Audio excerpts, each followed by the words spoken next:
Hey guys, and welcome to the Surge Growth Partner Podcast, a podcast where we interview top level executives inside leading and growing companies in the IT and cybersecurity space. Excited to have our guest today, Mike Saylor. We'll be diving into his story, what his company Black Swan Cybersecurity specializes in, and some engaging insights into the cybersecurity industry. So I'll go ahead and kick it off to you, Mike. If you could just introduce yourself, tell a quick snippet of your story and your background prior to starting Black Swan Cyber. Sure, great, and thanks for having me. So, Mike Saylor, I've been in IT and cyber for 30 years. I've also been a college professor for 24 years. I've taught cybersecurity, forensics, incident response, criminal justice, all that good stuff. Um, but I've always been kind of a geek. I started learning how to program in middle school. I took every computer class and summer program I could get my hands on. Um, was able to get my first computer at a pretty young age, but also, I picked my friends based on the computers they had. And then I think as any true hacker security person, you've got to get kicked out of some electronics store at some point as you're growing up. And so I was banned from a Radio Shack early on. Uh, but that really, all that happened before I graduated high school. But even in high school, I was very entrepreneurial.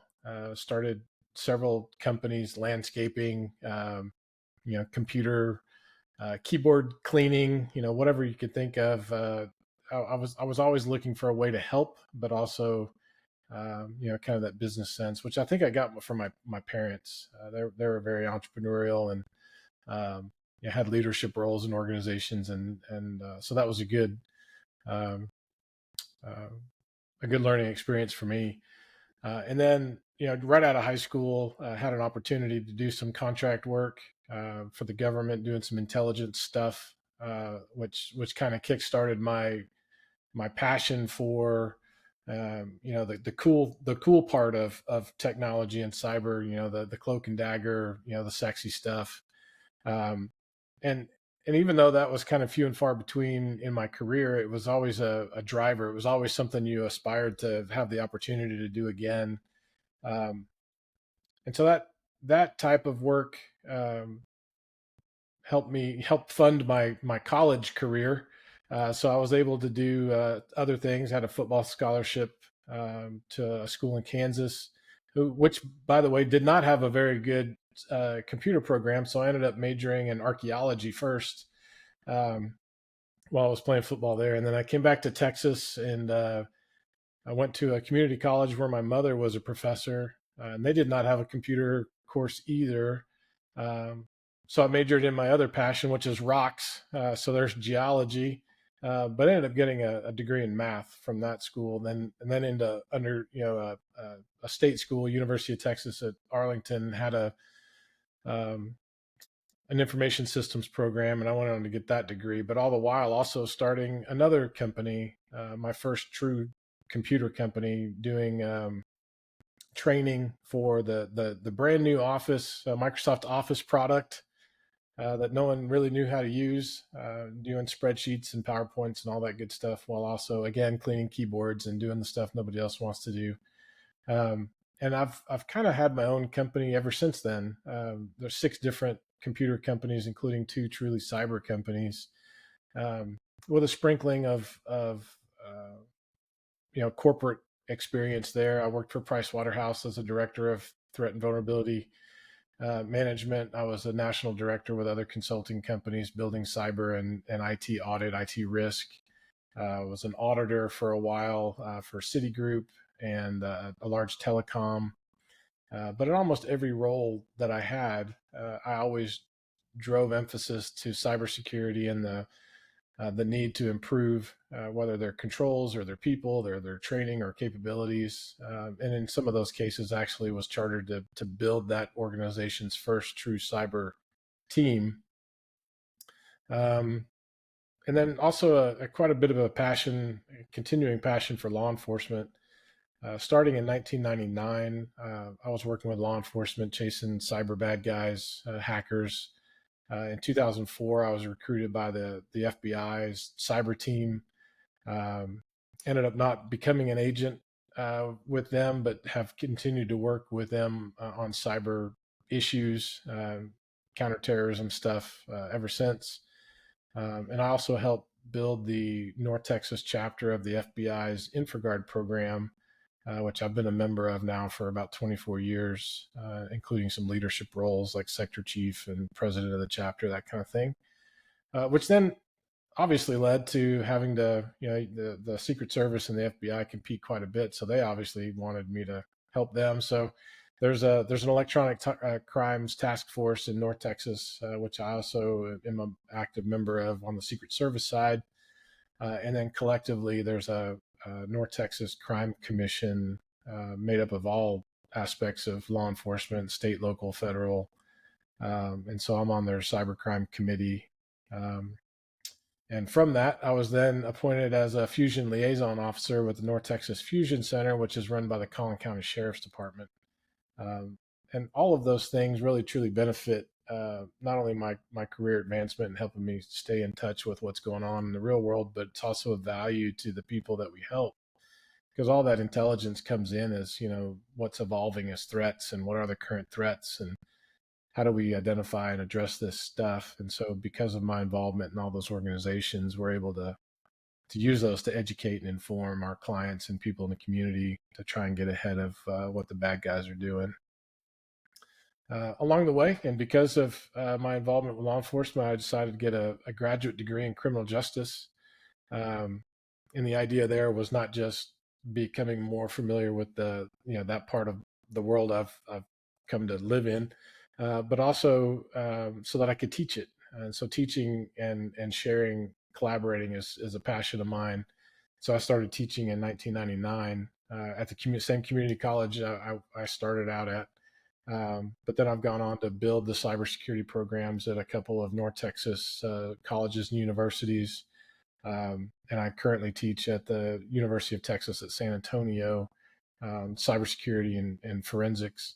But that graduate degree in law enforcement also helped me teach criminal justice classes at the University of North Texas, so that I could help those people that are going into law enforcement, that are getting those criminal justice degrees for that reason, understand the cyber aspect of criminal justice, like the cyber criminal mindset, um, and the things that they need to be aware of in law enforcement, or going into public defenders or some litigation role, um, to better prepare them for those types of scenarios, instead of just the traditional, that was a burglary or a carjacking or something like that. It's a different world. And so I enjoyed that, and I continue to do that kind of work. And now I'm currently working on my doctorate. It's a business degree, but it's really a focus on information security and counterterrorism. I just finished my case study, and hopefully I'll be wrapping that dissertation up over the next couple of weeks. But and then continuing to teach, which is something I hope to do as I retire out of this field. Is just continue to teach and help build up and bring up the next generation. That's amazing, man. Yeah, you have quite the extensive background, man. Sure, the all those different companies that you've even started, the different experience you have working with the law enforcement. It's probably given you so much knowledge in terms of cybersecurity and kind of the ongoing threats that are kind of up and coming. So I did want to ask you in terms of obviously you've been in the industry for a while. You've been diving into different companies, and now you have your own company. What would you say are some of the trends that you're maybe seeing that are emerging right now in terms of threat actors inside the cybersecurity space that you wanted to maybe educate the audience on and talk a little bit about? Well, I think something that's very prevalent today is the topic of artificial intelligence. Yeah. And so everybody's kind of like the next bandwagon, and whether it's people trying to figure out how do I use our AI in our business or in our work, or people that are concerned about AI. Actually, there's another bucket too. So second is people that are concerned about AI's potential effect on the risk to them. So how is AI being used by threat actors to attack companies today?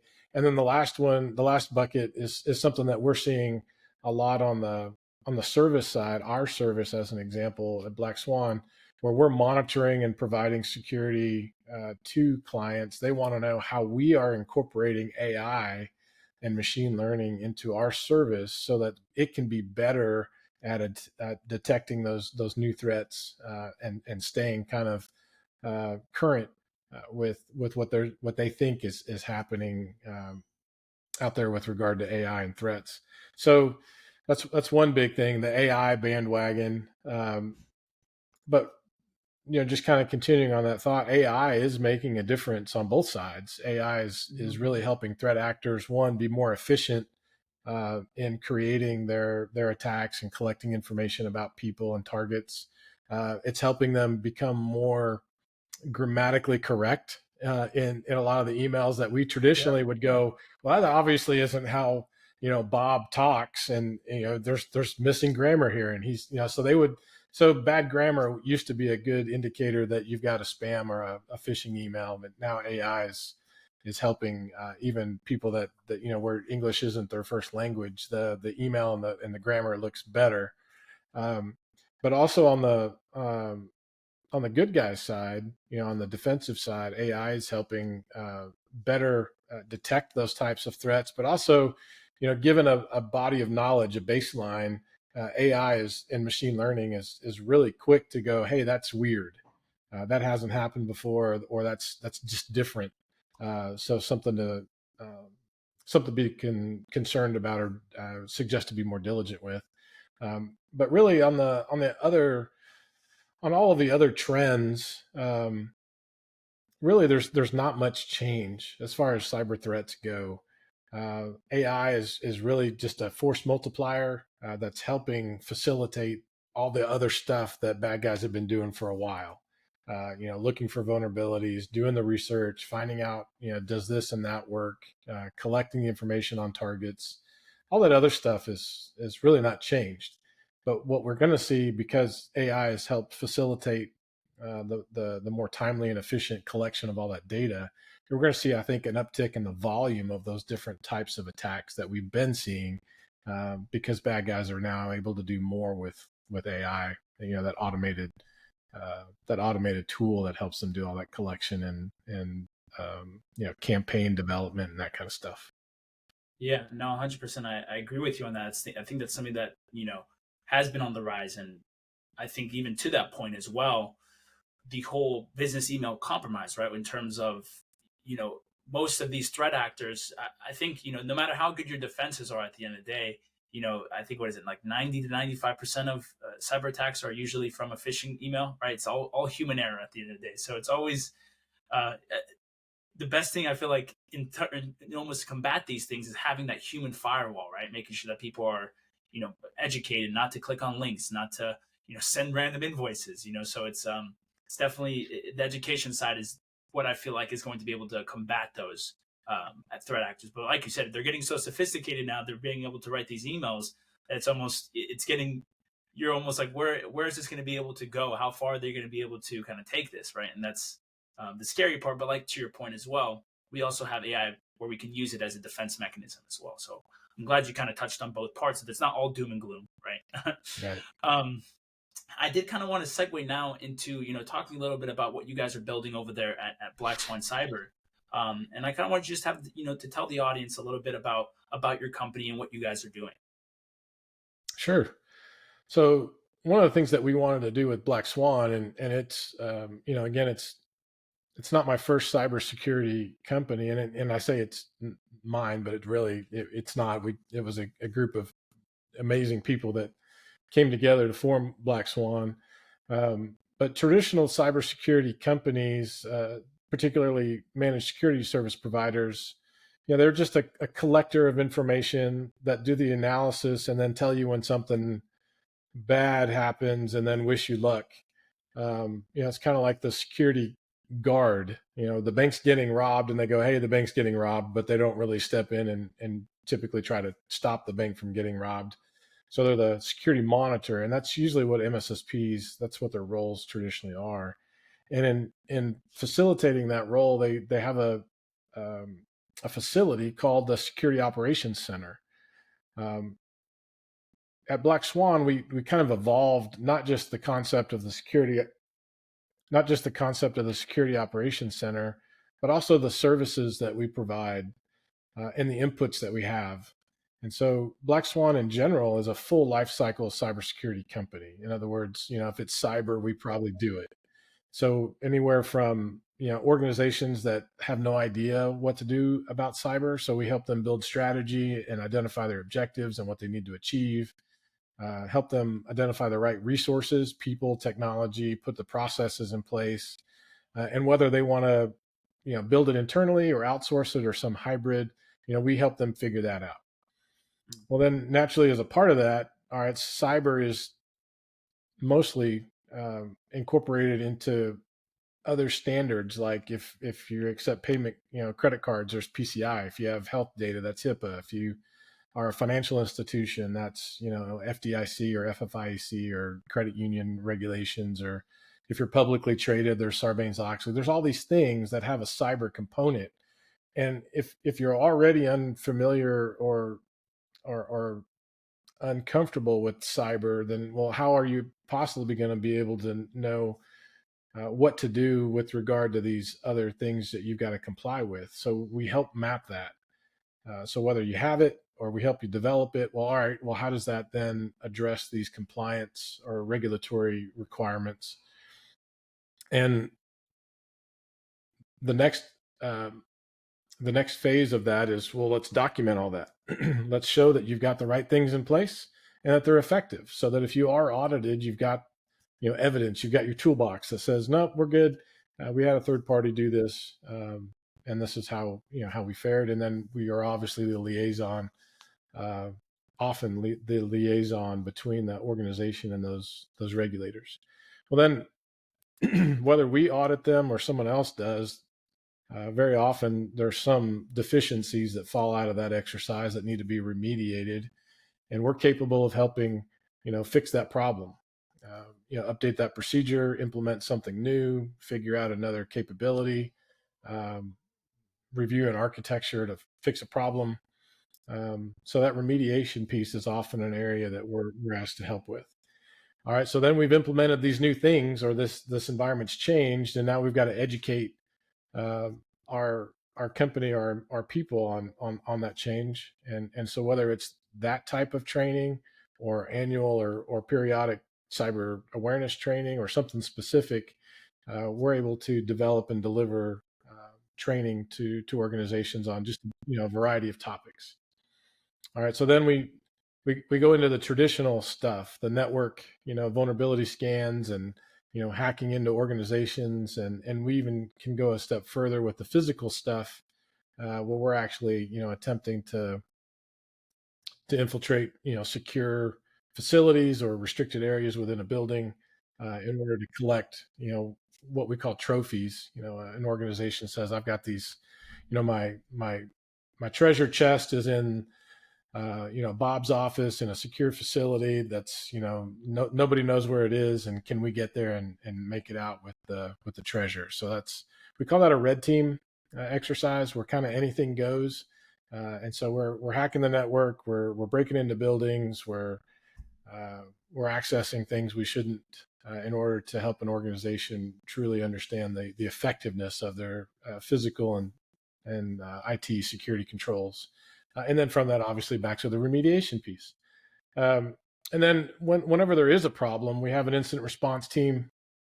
So if an organization's getting hacked or infected with ransomware, or they're concerned with an employee taking data, uh, any number of true incidents, we're able to respond and help them address those incidents, work with law enforcement if we need to, work with external legal counsel, work with insurance companies, pull in other partners. Maybe there's part of our team that can't satisfy one of these incident response objectives. We're able to find the right the right people and solutions to bring to the table. And then part of that is forensics, obviously, whether it's forensics as part of an incident or forensics as part of a lawsuit, uh, or data recovery. We've got a forensics team and a lab that does that. But at the core of our company, I mentioned security operations center, and we've evolved that. Going full circle here, we call our facility a fusion center.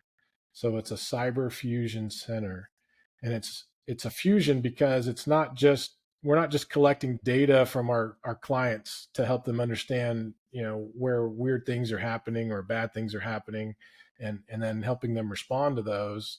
Um, we take it a step further because our fusion center is staffed with all of the people that I just mentioned. So auditors, virtual CISOs, executives, penetration testers, engineers, educators, advisors, forensics, all those people are accessible from one facility with one phone call. So regardless of what the incident is, we've got the resources and the experience and the skills to help a client work through the resolution, or if they need us to escalate um, internally to help them actually take resolution, we will do that. But the Fusion Center also fuses information. So I mentioned all those different groups that we're a part of. So we're getting threat intelligence feeds from dozens of places, whether it's because of our relationship with those fusion centers and information sharing analysis centers, or if it's a subscription that we pay for, or a product that vendor that we're a vendor that we're partners with. So we're getting their information as well. So it truly is a fusion of intelligence in data we're collecting in, but also the availability of our team to deploy outward all of those skills and capabilities that Black Swan can do. Got it. Yeah. Well, it sounds like you guys definitely have a comprehensive suite of products, and yeah, it's definitely interesting to kind of hear that fusion center that you guys do. I think that's something unique. I haven't really heard that before in the industry, so it's definitely something that I see your probably clients get a lot of value from. I'm glad that you kind of touched on all those topics and touched on what you guys do. What would you, you guys obviously offer a lot of different services. If you kind of had to pinpoint exactly where you think clients are getting that most value from when they work with you, what would you say that element is of your service offering? So I think the two critical pieces of our value, well, there's probably three. There's probably a lot, but I'll touch on three. Yeah. So I think the experience that we bring to the table, we're not a cybersecurity company that was started by some business investor person that is just going to build this and sell it or merge it with somebody else. We're a company that was started by veterans in IT and cyber. So whether it's me, our chief operating officer, our chief financial officer, our VPs, our leadership team, any one of us can bring value to a conversation related to IT or cyber. And that's from risk and governance to operations and response and all these things. So I think that's a huge value just in the, I guess, average tenure of the people in our company. We've seen it. We've been there. We've got the challenge coins on the wall. Um, so that's probably the biggest thing. The next thing is our services. Not only, and there's probably two primary services. One's that advisory governance, like help us figure this out. Um, we have a question and we don't know who else to call. There's we want to be that phone call. And then lastly, it's our service around monitoring and response. We understand that there's very rarely one answer to a cyber problem. And so when a client calls us to say, I have a problem, we always start with listening. Well, what is your problem? And we will invest time and energy and resources, even if we already think that the solution doesn't even involve us. Mm. We're on that call because of who we know and our relationships with others and our willingness to find the solution.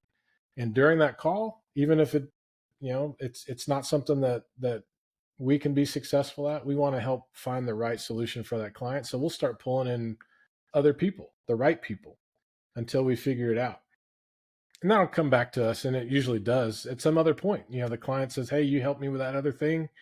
a year ago or a month ago, and now we need this other thing, and hopefully that's something you guys can help us with, and so on. And so I think those are probably the biggest three things are the leadership and tenure of our people, the quality and collaborative nature of our service, and the fact that we're always looking for the right solution, even if it doesn't include us.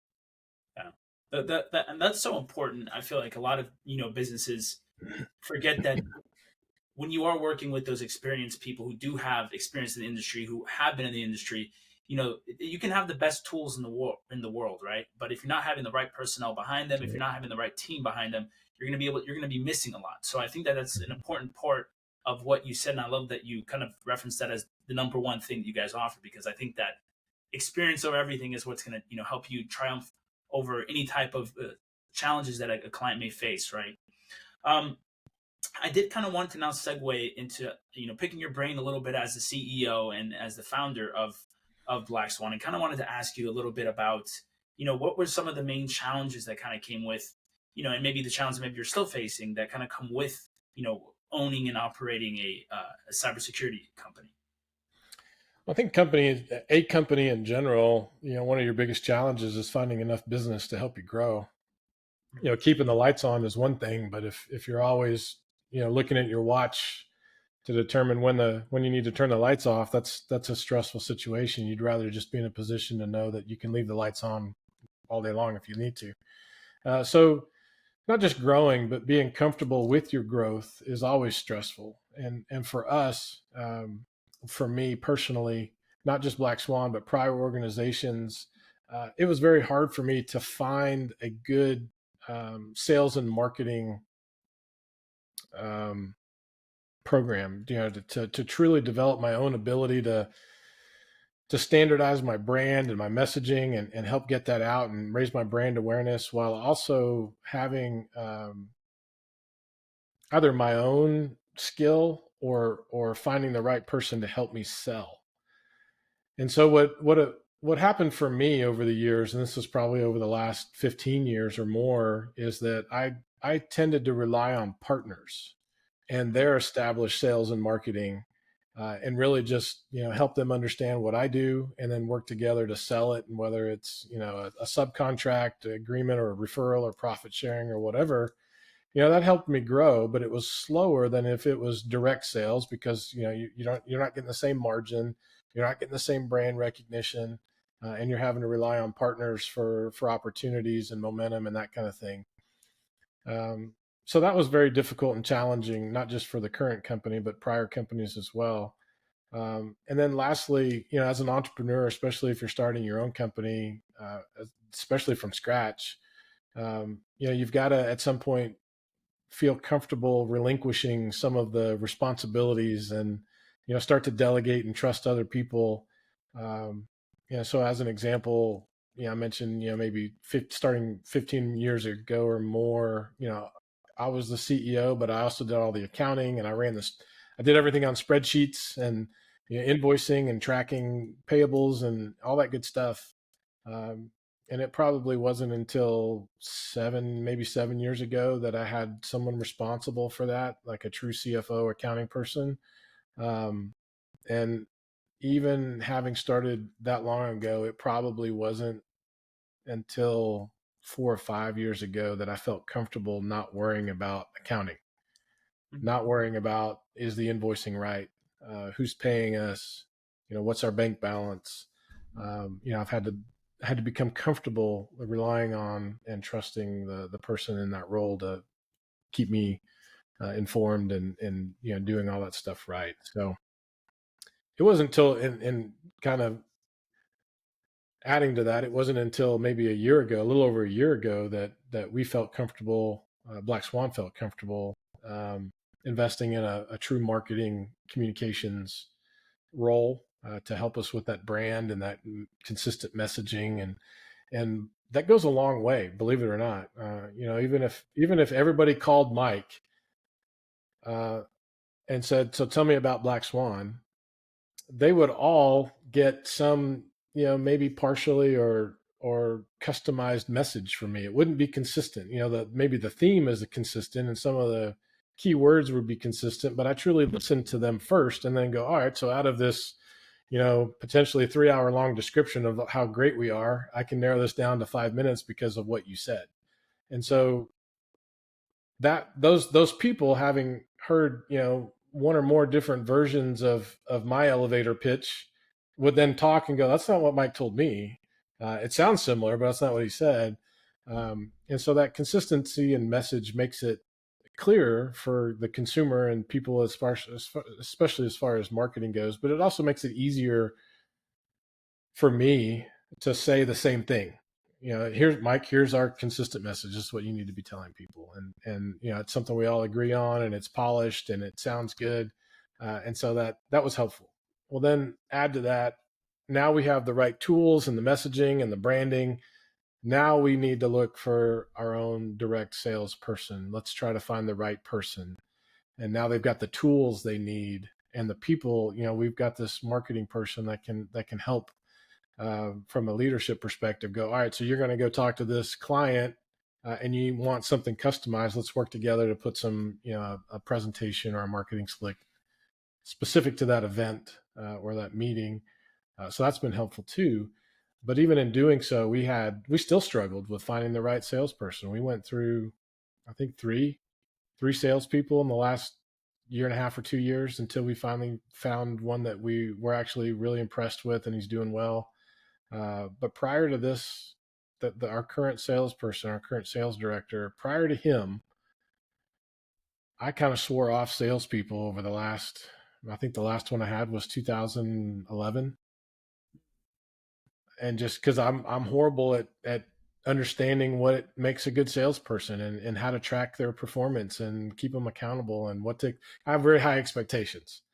I should be getting involved in a meeting once a day, 5 days a week, and until recently, that wasn't happening. I mean, even over a 90-day period, I wasn't even getting invited to coffee. So uh, those are probably the biggest stress points for me.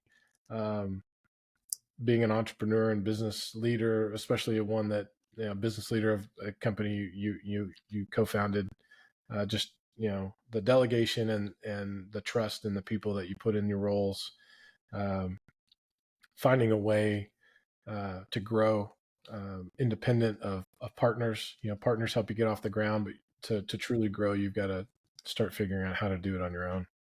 Yeah, yeah, no, I agree, and I think you touched on a lot of common challenges that I've seen kind of talking to different MSP, whether it be MSSP owner people inside the IT industry. Is I feel like a lot of the founders and the CEOs, and correct me if I'm wrong, but are more often than not technology based founders, right? They're kind of they love the technology side of things, they love the security side of things, whether it be hacking or the cybersecurity, any type of way. When it comes to kind of the sales and marketing side, everyone's like, oh, I hate that part of the business, right? But it's such an essential part, like you said, to kind of be able to grow the business and to be able to continue, prospering as an organization. I'm curious as to, if you could share any advice on. I know you touched on some things, but what would your number one piece of advice be in terms of, or something that you found very helpful in kind of, you know, building out that sales and marketing component of your business? Well, I think what helped us, with this latest hire, was that we weren't shy in asking for third party advice. Mm, And what I mean by that is, other people that we know that are successful salespeople. Maybe they don't sell cyber. Maybe they sell something else. Well, I attribute sales to some degree to being a manager. If you're a really good manager, you can manage anything. If you're a really good leader, you can lead anything. And so my our thought was, well, let's go talk to some successful salespeople we know. Maybe they're not looking for a job. They're just people we know.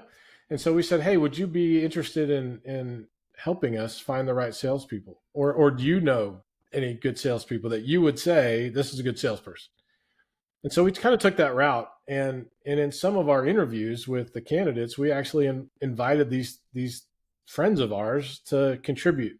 Ask the tough questions. You know more about sales and um, pay schedules for salespeople, whether it's a base and commission and renewals and whatever those packages are called. And there's some word for it or acronym I can't recall at the moment. But let's get the people that are more experienced and knowledgeable about those things than us on the call with these salespeople, so that they can sniff out the truth and the quality, and do they ask the tough questions like, do you even have a sales strategy? How would you build one? What kind of things are you concerned about? What kind of things would you do, and questions you need to answer, and how can we help you be uh, effective? And kind of on those lines too, when we hire somebody in a new role, we give them ownership of that role. Like, we're not sales and marketing people, so when we hired our marketing leader, we basically told him, like, look, you own this. Don't wait for us to tell you what to do. You are coming to us asking for what you need help with to do what you already know what to do. Like, we need brand awareness, we need social media, this, that, and the other, and messaging. Go do your magic and just tell us what you need from us. Tell us what your budget should be, and we'll have that discussion. Tell us what objectives you want to achieve and how we can hold you accountable, and then we'll have that discussion. Well, we did the same thing with the salesperson. Look, you're going to own this. We're not going to tell you what verticals we want to go after. We're not going to give you a list of clients that we need you to talk to. We're not going to, you need to come to us and tell us what you need to be successful and how we can contribute to that, and the resources and tools and budget you need to satisfy all those things that we agreed to. But you're going to own it. And so at the end of the day, when sales sucks, it's because of you. If our branding sucks and our messaging sucks, it's because of that thing. If our service sucks, it's because of our engineers and our analysts. If our reporting sucks and our advice sucks, it's because of the person that delivered it. Own it. There's a lot of ownership. Leadership is a huge theme in our organization. We teach leadership at fundamental entry level. You got to read books and do presentations on leadership. Leadership is huge, and part of leadership is ownership. Extreme Ownership, in fact, is the name of a book that Jocko Willink, a former Navy SEAL, is on our bookshelf for leadership books. And so, as far as advice goes, especially if it's an area that you don't feel comfortable or don't have enough experience, and maybe concerned about, well, am I defining the role right? Are my salary expectations or my performance expectations right? Find an expert, find somebody and ask the questions. Involve them in your process. Ask them if they would volunteer their time to help you make the right decision. Don't hesitate to reach out. I mean, the worst that's going to happen is they're going to say no. The best that could happen is they're going to go, well, maybe I want to work for you. And now a friend of yours, somebody you already know, that's capable, may be able to help you. And so, kind of long and short of it, talk with the people the people you have relationships with and you already trust, and get advice, and ask if they're willing to help. Yeah, I think that's amazing advice, and I think that that's something that more leaders and more business owners kind of need to take that into account, right? Where you elect the people into your business and you allow them the breathing room and space to be able to lead in their own realm, right? So you want to be able to elect leaders, right, in your own company, and I think that that's super important. And something that I'm kind of realizing now as like a business owner and hiring and bringing on new people, I'm kind of starting to see that in my own realm where it's like, okay, like I have to let go of certain things. I can't do, like you said, I can't do everything. I can't be everything to everyone. So you have to be able to, start to strategize and be able to think smartly about how you want to operate your business. And I think more than anything, a CEO, the founder has to be has to be the person, has to be the leader, has to be able to put people in the right places, right? And that's really what it is. It's like the coach of a team, right? You're coaching, and people's position. You got to put them in the right position in order for them to succeed in the games. And so that's a great point to you. One last question I did want to ask. We've had an amazing conversation. I love all the hidden gems you've been dropping throughout this. But this is kind of a loaded question. I always just like to ask to kind of just end the interview. But in terms of your whole career, you've had quite an extensive career. You've done a lot of jobs. You've started a lot of businesses. What is the most important advice that you've learned, or important lessons that you've learned throughout your career and throughout building businesses that you think would be important for the audience to know? Oh, Yeah. Told you there's it's a little. probably a couple. There's probably a couple. The first thing that comes to mind. The first thing that comes to mind is don't try to do it. Don't try to do everything yourself. And what I mean by that is, you may be the most capable person to do whatever it is you're going to sell or do, but doing that thing is only part of owning and running a business. There's all this other back office stuff that, to your point about being a techie business owner, we don't want to do. Now, in my case, I'm a numbers guy. I like math, and so doing the accounting was fine for me. But it was a time constraint. I was working 22 hours a day. I was doing 8 to 5 work for the client, and then everything after that and before that was back office stuff. And maybe that makes sense for a little while because of your budget or your resources. But ask for help. Find the right person. Um, and don't try to do everything yourself. The other things that I'll contribute is stress and time management. I had horrible problems with stress um, earlier in my career, and it actually impacted my health. It's probably why I lost all my hair. But you have to adopt the mindset that you can only do what you can do. We I think we first experience this when we start driving and we want to speed because we're late to work. But really, have you analyzed what good speeding actually does? So it may save a minute or two, but you're still going to be late, and you're running the risk of an accident and a ticket and all that other stuff. So the cost benefit just isn't there. Well, then fast forward to your professional career, and you've got all this stuff on your plate. You can only do what you can do, and don't let it impact your health. If you've got 20 hours worth of work and 2 days to do it, you need to call somebody and say, look, something, it's going to be another day or next week, or, a lot of people are going to be understanding. You just need to communicate, reset the expectation, but also ask for help. Is there someone else that can help you do this work and learn from it?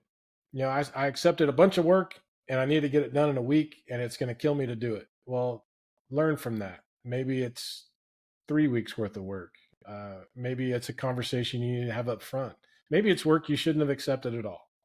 Because the more you stretch yourself, the more the quality gets diminished. And you don't want to be known as the person that's given subpar work because you're not going to get that work again. So be really good at the work you accept, but make sure the work you accept is something that you can accomplish.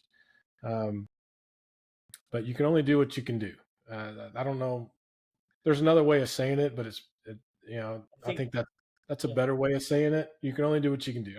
I try to teach my kids that, with stress management and time management. And they're like, oh my God, and look, it life is life, and there's only so many hours in the day and so many years in your life, and it's not worth stressing over. You need to tell somebody, look, I need to readjust.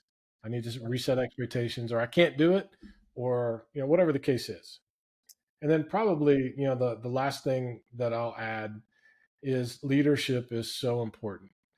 And I think a lot of people think leadership is someone's boss.